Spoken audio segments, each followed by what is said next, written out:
সবজি খেতে অনীহা? আপনার সন্তানের প্রতিদিনের বেড়ে ওঠায় যোগ করুন চকলেটি স্বাদে আসল সবজি, কারণ বেড়ে ওঠায় রোজই চাই আসল সবজি। আমার আজকের এই ভিডিও যদি কোনো বাবা মায়েদের চোখে পড়ে, তাহলে আমি রিকোয়েস্ট করব পুরো ভিডিওটি একটু মনোযোগ সহকারে দেখবেন।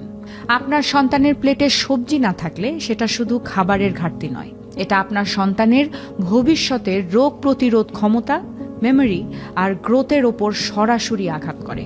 সবজি না খাওয়া এটি একটি অভ্যেস যা চুপচাপ বদলে দিচ্ছে আপনার সন্তানের শরীর, মস্তিষ্ক আর ইমিউন সিস্টেম। আমরা অনেকেই ভাবি বাচ্চা তো খাচ্ছে, সবজি না খেলেও চলবে, কিন্তু বাস্তবতা একদমই উল্টো। সবজি না খাওয়ার ক্ষতি ধীরে ধীরে ভেতরে জমে, আর প্যারেন্টরা তখনই বুঝতে পারেন যখন সমস্যা খুব কাছাকাছি চলে আসে। আজ আমরা জানবো কত শতাংশ বাচ্চা নিয়মিত সবজি খায় না, এর ফলে কোন কোন স্বাস্থ্য ঝুঁকি তৈরি হয়, সাথে ডাক্তাররা এ নিয়ে কি বলছেন এবং বাবা মা হিসেবে আপনারা কি করতে পারেন। আপনার আদরের সন্তান আজ যে সবজি খেতে চায়নি, তার ফলে তার রোগ প্রতিরোধ ব্যবস্থা আগামী 24 ঘন্টা পর্যন্ত দুর্বল থাকতে পারে। সবজি না খাওয়া একদিনের সমস্যা নয়, এটা একটা অভ্যেস, আর এই অভ্যেসই তৈরি করে দীর্ঘমেয়াদী health damage. Global health survey অনুযায়ী 74% বাচ্চা দৈনিক দরকারি সবজি খায় না, যাদের বয়স আনুমানিক 5 থেকে 12 বছরের মধ্যে। সেই সাথে 40% বাচ্চা সপ্তাহে 2 বারেরও কম সবজি খায় এবং 18% বাচ্চা প্রায় সম্পূর্ণ সবজি এড়িয়ে চলে। এটা শুধু সংখ্যা নয়, এটা শুনলে মনে হয় যেন সবজি আজ বাচ্চাদের শত্রু হয়ে গেছে, কিন্তু ব্যাপারটা হওয়ার কথা ছিল একদমই উল্টো।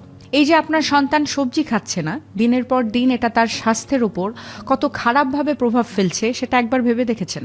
গ্লোবাল ডেটা স্পষ্টভাবে বলছে যে 34% বাচ্চার ক্রনিক কোষ্ঠকাঠিন্য হচ্ছে শুধুমাত্র এই সবজি না খাওয়ার কারণে। 28% বাচ্চার ইমিউন সিস্টেম দুর্বল হয়ে যাচ্ছে, বারবার ঠান্ডা জ্বরে ভুগছে শুধুমাত্র এই সবজি না খাওয়ার কারণে। 21% বাচ্চার আয়রন ডেফিসিয়েন্সি দেখা যায় শুধুমাত্র এই ভেজিটেবল না খাওয়ার কারণে।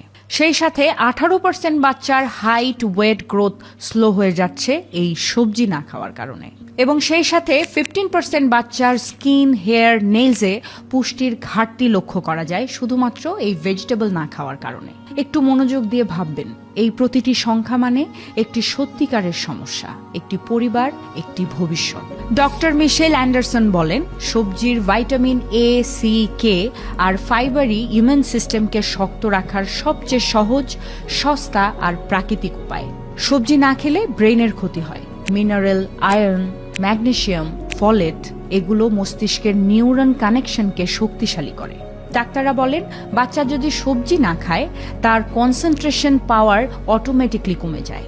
গাট হেলথ সম্পূর্ণভাবে নির্ভর করে সবজির উপর। হার্ভার্ড কিডস ক্লিনিক জানায়, রেগুলার ফাইবার ছাড়া বাচ্চার গাট ব্যাকটেরিয়া ঠিকমতো কাজ করে না।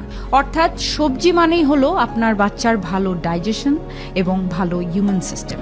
ধরুন 8 বছরের একটি বাচ্চা রাফি, তার প্লেটে ভাত আছে, মুরগি আছে, পাস্তা আছে, পিৎজা আছে, বার্গার আছে, কিন্তু সবজি দেখলেই সে মুখ ফিরিয়ে নিচ্ছে। 3 মাস পর ও বারবার ঠান্ডা জ্বরে আক্রান্ত হচ্ছে, সেই সাথে ক্লাসে মনোযোগ ধরে রাখতে পারছে না, রাতে ঘুম ঠিকঠাক মতো হচ্ছে না। এই সব লক্ষণগুলো দেখে তার বাবা মা মনে করেছিলেন হয়তো আবহাওয়ার কারণে তার এমন হচ্ছে, কিন্তু অন্যদিকে রাফির ডক্টর বললেন রাফির শরীর পুষ্টি পাচ্ছে না। মিসিং পাজল হলো সবজি। এবং এই ঘটনায় রাফি একা নয়, বাংলাদেশের হাজারো বাচ্চা ঠিক একই সমস্যার মধ্যে দিয়ে যাচ্ছে। শেষে একটা কথাই বলতে চাই, যেদিন বাচ্চা সবজি খাওয়া শুরু করে সেদিন থেকেই তার ইমিউন সিস্টেম, ব্রেইন ডেভেলপমেন্ট আর গ্রোথ সঠিক পথে হাঁটতে শুরু করে। মনে রাখবেন, সবজি শুধু খাবার নয়, এটা আপনার সন্তানের ভবিষ্যতের প্রথম নিরাপত্তা।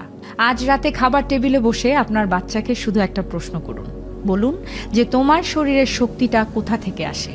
বিশ্বাস করুন, যেদিন সেই প্রশ্নের উত্তর বুঝবে সেদিন থেকেই সবজির সাথে তার বন্ধুত্ব শুরু হবে, কারণ স্বাস্থ্যই হলো আগামীর সবচেয়ে বড় সম্পদ।